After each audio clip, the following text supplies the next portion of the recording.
Friends பற்றின் மற்றொரு வீடியோவில் சந்திப்பதில் மிக்க மகிழ்ச்சி. இன்றைக்கி நம்ம என்ன ஸ்கீம் பார்க்க போகிறோம் அப்படின்னா, PM SHRI prime minister school for rising India. இந்த திட்டத்தை வந்து கவர்மெண்ட் ஆஃப் இந்தியா செப்டம்பர் 7, 2022 வந்து இன்ட்ரடியூஸ் பண்ணுறாங்க.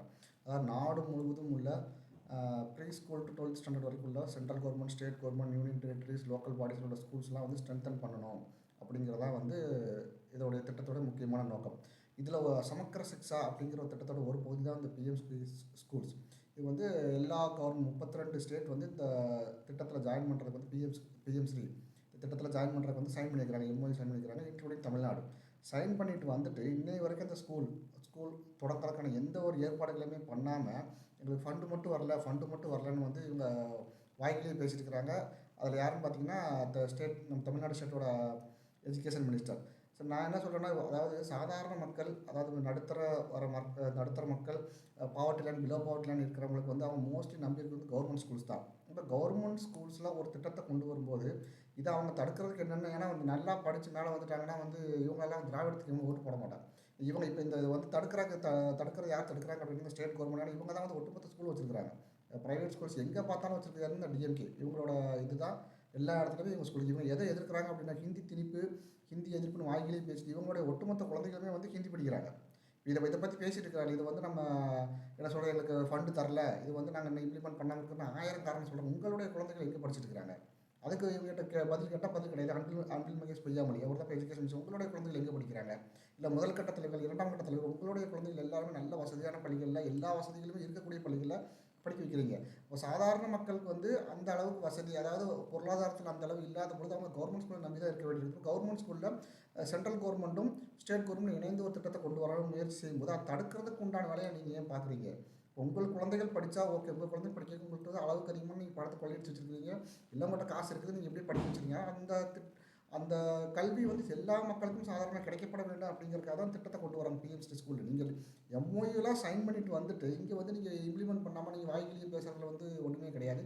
இதுக்கு தெளிவான விளக்கம் வந்து தர்மேந்திர பிரதான் அவர்கள் வந்து மத்திய அமைச்சர் வந்து அவர் தெளிவான விளக்கம் கொடுத்துருக்காங்க. நீங்கள் எப்போ சைன் பண்ணினீங்க, எவ்வளோ ஃபண்ட் ரிலீஸ் பண்ணியிருக்காங்க, 2023-24 எவ்வளோ ஃபண்டு நீங்கள் சமக்கர சிக்ஷா திட்டத்தில் நீங்கள் ஸ்டேட் கவர்மெண்ட்டுக்கு 4 தவணையாக கொடுத்துருக்காங்க. அப்புறம் 24-25 எவ்வளோ அலோகேட் பண்ணியிருக்காங்க, நியர்லி 4000 crore சம்திங் அலோகேட் பண்ணியிருக்காங்க. நீங்கள் வந்து இதுவரைக்கும் எந்த ஒரு முயற்சியுமே எடுக்கலை. அந்த பிஎம்ஸ்ரீ ஸ்கூலை வந்து டெவலப் பண்ணுறதுக்கான ஏற்பாடுகளை நீங்கள் கொஞ்சம் கூட இனிஷியேட் பண்ணவே இல்லை. இது எதை குறிக்குது அப்படின்னா வந்து ஸ்டேட் கவர்மெண்ட்டுக்குள்ளே வந்து இதை மாதிரி பள்ளிகள்லாம் வந்துருச்சு அப்படின்னா கட்டாயம் வந்து உங்களுடைய ப்ரைவேட் ஸ்கூல்ஸ்க்கு வந்து யாரும் வரமாட்டாங்க. ஸோ அதை அவாய்ட் பண்ணுறதுக்கான வேலைகளை தான் வந்து நீங்கள் பார்த்துட்டு இருக்கிறீங்கன்னு தோணுது. இல்லைனா உங்கள் குழந்தைகளையும் வந்து இதை மாதிரி ஹிந்தியில் தேர்ட் லாங்குவேஜ், அதாவது தேர்ட் லாங்குவேஜ் வந்து என்ன வேணால் படிக்கலாம் தான் நேஷனல் எஜுகேஷன் பாலிசியில் இருக்குது. ஆனால் நீங்கள் மறுபடியும் ஒரு முட்டாள்தனமாக ஒருத்தர் 2 நாளைக்கு மட்டும் சபாநாயகர், தமிழக சட்டசபை சபாநாயகர் அப்பா ஒரு பேசிக்கிறார். ஒரு ஸ்கூலில் போய் ஸ்கூல் விழாவுக்கு போனீங்கன்னா அட்லீஸ்ட் கொஞ்சம் கண்டென்ட்டை ப்ரிப்பேர் பண்ணிட்டு போனோம். அவங்க அங்கே போய் வந்து ஹிந்தி திணிப்புங்கிறது கிடையாது. இதுக்கு வந்து யார் எதிர்ப்பு தெரிவிச்சுக்கிறாங்கன்னா இன்னொரு அரசியல்வாதிக்கு எதிர்ப்பு தெரியல. பாலகுரு சாமி முன்னாள் துணைவேந்தர் அவர்கள் வந்து சொல்கிறாரு, இவர் வந்து இந்த திட்டத்தை பற்றி என்னன்னே தெரியாமல் இவர் பேசிகிட்டு இருக்கிறார் அப்படின்னு. இவர் வந்து திரு பாலகுருசாமி அவர்கள் முன்னாள் துணைவேந்தர், அண்ணா யூனிவர்சிட்டியோட முன்னாள் துணைவேந்தர், அவர் சொல்கிறாரு, இவர் பேசியிருக்க அத்தனையுமே போய் சபாநாயகர் அப்பாவை பேசியிருக்க அத்தனையுமே போய் அவருக்கு அந்த திட்டத்தை பற்றி எதுவுமே தெரியல. எந்த இடத்துலையுமே வந்து தமிழுக்கு வந்து அது எதிராக கிடையாது. மூன்றாவது மொழி என்ன வேணால் படிக்கலாம், அந்த எந்த லாங்குவேஜெல்லாம் செலக்ட் பண்ணலாம்னு இருக்கிற வழி நீங்கள் கட்டாயம் ஹிந்தி தான் படிக்கணும் எங்கேயுமே கிடையாது. திட்டத்தை பற்றி சரியான புரிதல் இல்லாமல் ஒரு சபாநாயகர் இப்படி பேசுகிறது வந்து மிகவும் உண்மையாக கண்டிக்கத்தக்கது. ஸோ பிஎம்ஸ்ரீ ஸ்கூல் அதை நீங்கள் கொண்டு வரதுக்கு நீங்கள் சைன் பண்ண மாதிரி நீங்கள் அடுத்த கட்ட முயற்சிகள் எடுக்கும்போது ஆட்டோமேட்டிக்காக ஃபண்டு எல்லாமே வரும்.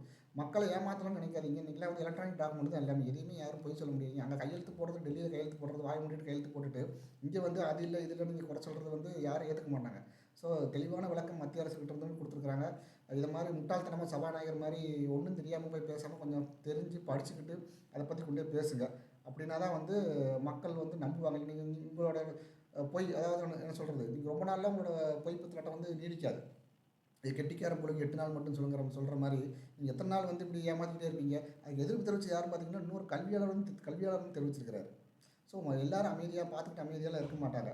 திட்டத்தை பற்றி தெளிவாக தெரிஞ்சுக்கிட்டு பேசுங்க. இல்லையா உங்கள் வீட்டு குழந்தைகள் எங்கே படிக்கிறாங்க, அவங்க 3ஆம் லாங்குவேஜ் படிக்கிறாங்களா இல்லையா, அதெல்லாம் நீங்கள் பேசுங்க. ஆனால் அதெல்லாம் நீங்கள் பேசுகிறது தயாராக இல்லை. அதாவது சாதாரண மனிதர்கள் படித்து முன்னேறி வந்துடக்கூடாது. ஆனால் வந்துட்டாங்கன்னா உங்களுக்கு யாரும் ஓட்டு போட மாட்டாங்கல்ல. ஸோ பிஎம்சி திட்டத்தோட நல்ல விஷயங்கள் உங்களுக்கும் தெரியும், கட்டாயம் உங்களுக்கு தெரியும். உங்களுக்கு தெரிந்து கொண்டு தான் வந்து நீங்கள் இதை வந்து செயல்படுத்துறதுக்கான வந்து செயல்படுத்தக்கூடாதுங்கிற ஒத்த காலில் நிற்கிறீங்க. ஆனால் கட்டாயம் நீங்கள் இம்ப்ளிமெண்ட் பண்ணுவீங்க கூடிய விரைவில். மிக்க நன்றி.